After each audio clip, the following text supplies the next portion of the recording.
piece that you just heard me play is called Concerto in G Minor by Vivaldi. It's the Allegro movement. I love that piece. I figured I'd just start the video off by playing playing a little violin for you. Seemed to make sense, and so yeah. So a little about me. Born and raised in Manhattan, New York, Lower East Side. I started playing violin when I was 6 years old. I was tugged along at 6 years old to a school called the 3rd Street Music School, and it was there that I basically stayed until I was in high school. It was like my world of music. I went there every Saturday. It was like a ritual where I not only took private lessons, but I had theory classes, I had art class. It was a music school, it's a general art school. Great memories of the 3rd Street Music School. And I was taught under the Suzuki method as far as the violin goes. And you know, as I got older, I would play recitals, and I eventually left the music school. In high school, I went to a couple of music camps while I was in high school. One was called Kinhaven Music Camp, the other was called Interlochen Music Camp. Very, very well-known music camps and very good music camps. Some of my best memories of playing violin, actually. And let's see, another highlight for me in high school was I played a season with the New York Youth Symphony, which is which was one of my best memories as well. I mean, you know, we performed at Carnegie Hall, and you know, I was playing with some of the best young musicians at that time, so that was great. And then I actually put the violin down when I came to college. I came to college out here in LA, a school called Pomona College, and I put the violin down. I guess you could say it was a sort of I'm free thing, but I did put it down and just explored other things. I actually wanted to be a doctor for a little bit. So I was taking pre-med classes, biology, all that kind of stuff, but eventually settled into being a theater major. So acting became like another love of mine, still is. That's why I moved out to LA.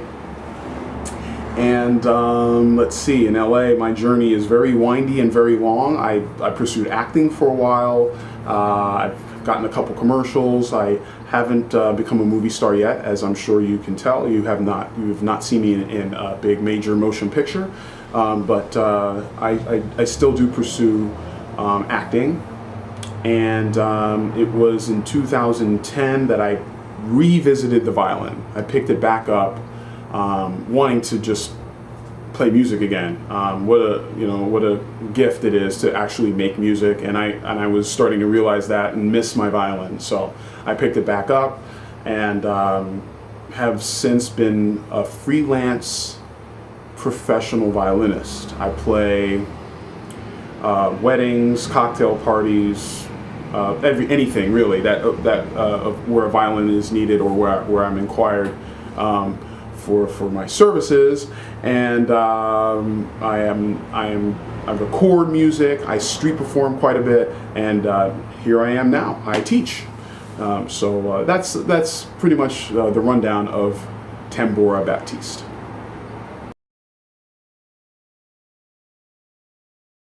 So how long? The math works out to about 20 plus years, a little over 20 years of playing the violin altogether. I put it down for about 10 years. I started when I was 6, like I said, and so you know, I'm 40 now. I don't mind saying that. So you know, yeah, a little over actually quite a bit over 20 years. I've been playing violin off and on.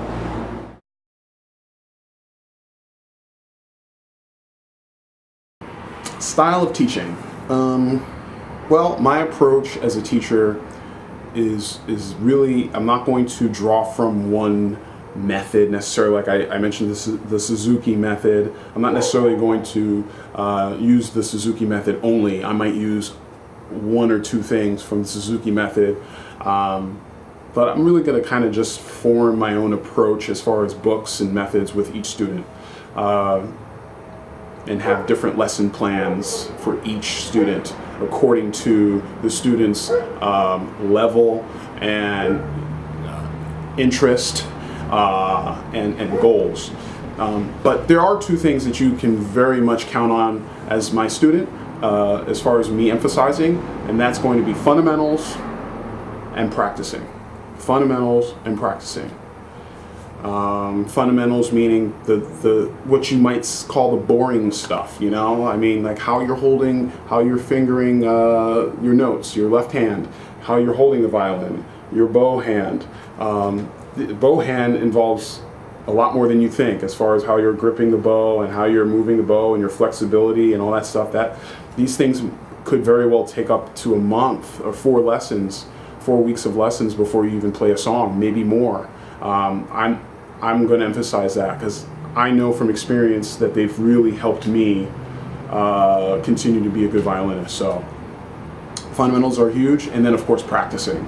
You know, kind of a waste of the student's time to just come and even if they're very attentive in the lesson and very on time and all those great things, but not follow up during the week by practicing. That's the only way you're going to make a breakthrough as a violinist. And I would imagine anything that you do, you have to kind of have repetition and practice what you learn. So those two things are going to be very, very heavily emphasized to my students.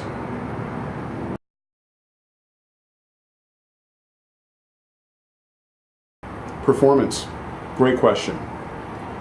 So the plan is for my students, I want to offer them the opportunity to perform probably twice a year, and I don't currently. I just established this home studio of mine here in my apartment in Burbank. So I haven't worked out one place that I've set up as a place that my students can perform yet.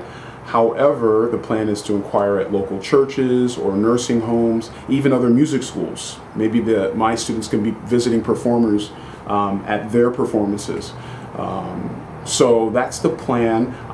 Either way, I'm going to be very intent on having my students showcase all their hard work. It's very important. It's what I know growing up. It's very important to your advancement in anything. In this case, the violin, is to perform, to show what you've worked hard on. So yes, performance is going to be an option with me as your teacher.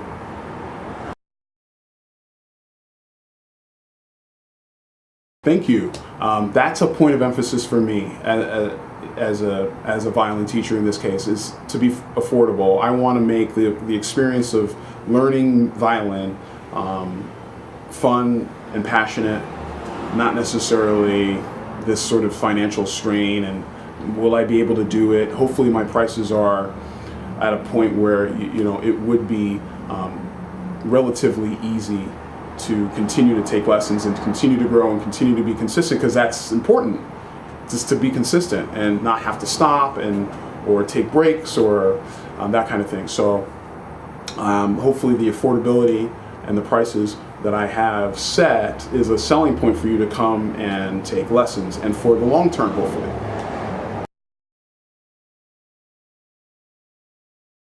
I hope so.